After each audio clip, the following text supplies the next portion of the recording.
ಈಗ ಒಬ್ಬ ಡರ್ಟಿ ಗಂಡನ ಸ್ಟೋರಿನ ತೋರಿಸ್ತೀನಿ. ಬೆಳಗಾವಿಯಲ್ಲಿ ಪತ್ನಿಗೆ ಟಾರ್ಚರ್ ಕೊಟ್ಟಂಥ ಡರ್ಟಿ ಗಂಡ ಈತ ಮಾರುವಂಥ ಕೃತ್ಯವನ್ನು ನೀವು ನೋಡಿದ್ರೆ ಅಸಹ್ಯ ಅನಿಸುತ್ತೆ. ಅಂಥ ಒಂದು ಕೆಲಸ ಮಾಡಿದ್ದಾನೆ. ಅಶ್ಲೀಲ ವಿಡಿಯೋ ವೈರಲನ್ನು ಬ್ಲ್ಯಾಕ್ ಮೇಲ್ ಮಾಡೋದಾಗಿ ಸ್ವಂತ ಪತ್ನಿಗೇ ಈಗ ಬ್ಲ್ಯಾಕ್ ಮೇಲ್ ಮಾಡಿದ್ದಾನೆ ಅಂತ. ಅಂದರೆ ಪತ್ನಿಯ ಒಂದು ವಿಡಿಯೋನ ಆತ ಈಗಾಗಲೇ ರೆಕಾರ್ಡ್ ಮಾಡ್ಕೊಂಡಿದ್ದ. ಬೆಳಗಾವಿ ನಗರದ ನಿವಾಸಿ ಕಿರಣ್ ಪಾಟೀಲ್ನಿಂದ ಈ ರೀತಿ ಕೃತ್ಯ ಆಗಿದೆ.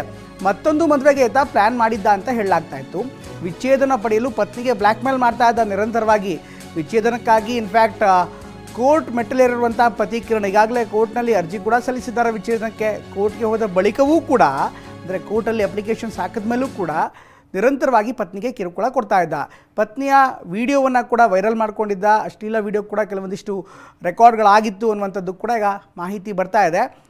ಒಂದು ವೇಳೆ ವಿಚ್ಛೇದನ ಕೊಡದೇ ಇದ್ದರೆ ಇದನ್ನು ವೈರಲ್ ಮಾಡ್ತೀನಿ ಅಂತ ಪತ್ನಿಗೆ ಈತ ಬೆದರಿಕೆ ಹಾಕಿದ್ದಾನೆ. ಅದಾದ ಬಳಿಕ ಇನ್ಫ್ಯಾಕ್ಟ್ ವಿಡಿಯೋಗಳನ್ನು ಸಾಮಾಜಿಕ ಜಾಲತಾಣದಲ್ಲಿ ಹಾಕ್ತೇನೆ ಅಂತ ಪತ್ನಿಗೆ ಬ್ಲ್ಯಾಕ್ ಮೇಲ್ ಮಾಡ್ತಿದ್ದ ಆರೋಪಿ ಕಿರಣ್ ಮೊಬೈಲ್ನಲ್ಲಿ ವಿಡಿಯೋಗಳು ಕೂಡ ಪತ್ತೆ ಆಗಿದೆ. ಇನ್ನು ಮಧುಕೇಶ್ವರ್ ಹೆಗಡೆ ಜೇನು ಕೃಷಿಯಿಂದ ವರ್ಷಕ್ಕೆ 50 ಲಕ್ಷ ಗಳಿಸ್ತಿದ್ದಾರೆ. ನೀವು ಕೂಡ ಅವರಿಂದ ಕಲಿಬೇಕಾ? ಅವ್ರ ಜೊತೆ ವಿಡಿಯೋ ಕಾಲ್ನಲ್ಲಿ ಮಾತಾಡಬೇಕಾ? ಈಗಲೇ ಫ್ರೀಡಮ್ ಆ್ಯಪ್ ಡೌನ್ಲೋಡ್ ಮಾಡಿ. ಗಂಡನ ಟಾರ್ಚರ್ ತಡೆಯಲಾಗಿದೆ. ಪೊಲೀಸರಿಗೆ ಪತ್ನಿ ಈಗಾಗಲೇ ಪೊಲೀಸರ ಮೊರೆ ಹೋಗಿದ್ದಾರೆ. ಬೆಳಗಾವಿ ಜಿಲ್ಲಾ ಸೈಬರ್ ಠಾಣೆಗೆ ಕೂಡ ದೂರು ಕೊಟ್ಟಿದ್ದಾರೆ. ಕೇಸ್ ಬಳಿಕ ಠಾಣೆಗೆ ಕಿರಣ್ ಪಾಟೀಲ್ನ ಕರೆಸಿ ವಿಚಾರಣೆ ಕೂಡ ಮಾಡಿದ್ದಾರೆ. ಮೊಬೈಲ್ನಲ್ಲಿರುವಂಥ ಎಲ್ಲ ಮೆಟೀರಿಯಲ್ಸ್ಗಳನ್ನ ಕಲೆಕ್ಟ್ ಆಗ್ತಾರೆ. ಒಟ್ಟಲ್ಲಿ ಈಗ ಸಾಕಷ್ಟು ಹೈ ಡ್ರಾಮಾ ಕೂಡ ಆಯಿತು. ಅದಾದಮೇಲೆ ಬಂಧನದಿಂದ ತಪ್ಪಿಸ್ಕೊಳ್ಳೋದಕ್ಕೆ ವಿಷ ಸೇವಿಸಿ ಆತ್ಮಹತ್ಯೆ ಪ್ರಯತ್ನ ಕೂಡ ಮಾಡಿದ್ದಾನೆ. ಒಟ್ಟಲ್ಲಿ ಆತನನ್ನು ರಕ್ಷಣೆ ಮಾಡಿ ಆನಂತರ ಮತ್ತೆ ಇನ್ಫ್ಯಾಕ್ಟ್ ಜೈಲಿಗೆ ಕಳಿಸುವಂಥ ಕೆಲಸ ಕೂಡ ಆಯಿತು. ನಾವು ಕಂಪ್ಲೇಂಟ್ ಕೊಟ್ಟಿರ್ತಾರೆ ಮನೆ ರಾತ್ರಿ ಒಬ್ಬರು ಅವ್ರು ಕಂಪ್ಲೇಂಟ್ ಕೊಟ್ಟಾನ 60 ಬಂದು ನಾನು ಮೊಬೈಲ್ ತೊಗೊಂಡು ಬಂದ್ರಿ ಕರೆದ.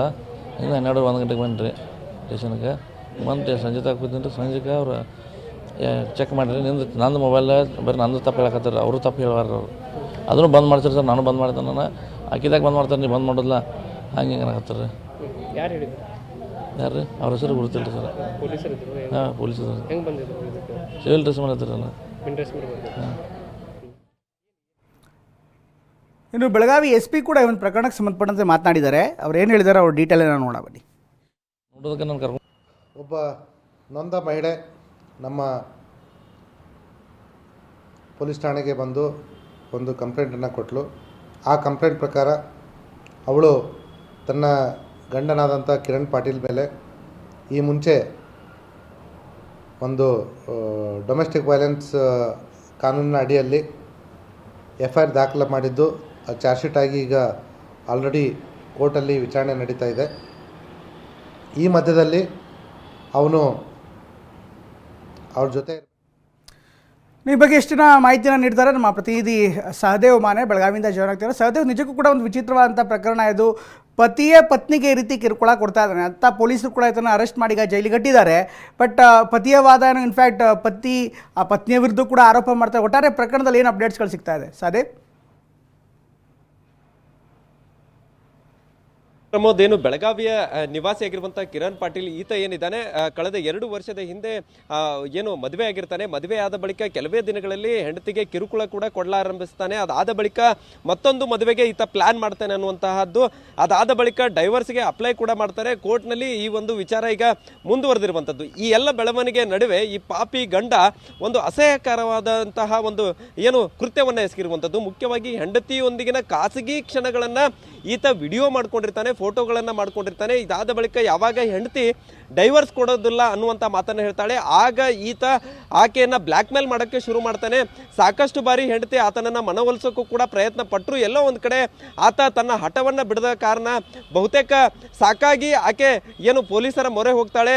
ಈ ರೀತಿ ತನ್ನ ಗಂಡನೇ ತನಗೆ ಬ್ಲ್ಯಾಕ್ ಮೇಲ್ ಮಾಡ್ತಿರುವಂತಹ ವಿಚಾರವನ್ನು ಹೇಳ್ತಾಳೆ, ಕೇಸನ್ನು ಕೊಡ್ತಾಳೆ. ಅದಾದ ಬಳಿಕ ಠಾಣೆಗೆ ಆತನನ್ನು ಕರೆಸ್ಕೊಂಡು ವಿಚಾರಣೆ ಮಾಡುವಂತಹ ಸಂದರ್ಭದಲ್ಲಿ ಆತನ ಮೊಬೈಲನ್ನು ನೋಡಿದಂತಹ ವೇಳೆ 4 ಖಾಸಗಿ ಕ್ಷಣದ ವಿಡಿಯೋಗಳು ಮತ್ತು ಫೋಟೋಗಳು ಪೊಲೀಸರಿಗೆ ಸಿಗ್ತವೆ. ಇದರಿಂದ ಪೊಲೀಸರು ಕೂಡ ಅಲರ್ಟ್ ಆಗಿ ತಕ್ಷಣ ಆತನನ್ನು ಬಂಧಿಸೋಕೆ ಮುಂದಾಗ್ತಾರೆ.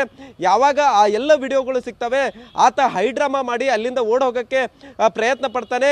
ಓಡಿ ಹೋದಂತಹ ಆತ ವಿಷ ಸೇವಿಸಿ ಆತ್ಮಹತ್ಯೆಗೂ ಕೂಡ ಯತ್ನಿಸಿರ್ತಾನೆ. ತಕ್ಷಣ ಪೊಲೀಸರು ಆತನನ್ನು ಬೆಳಗಾವಿಯ ಬೀಮ್ಸ್ ಆಸ್ಪತ್ರೆಗೆ ದಾಖಲಿಸಿ ಚಿಕಿತ್ಸೆ ಕೊಡಿಸುವಂಥ ಕೆಲಸವನ್ನು ಮಾಡ್ತಾರೆ.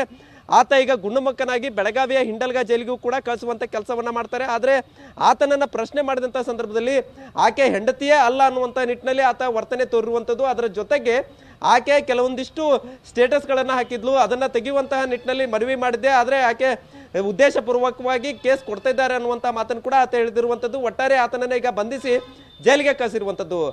ಪ್ರಮೋದ್, ಧನ್ಯವಾದ ಸದೇವ್ ಎಲ್ಲ ಮಾಹಿತಿಗೋಸ್ಕರ.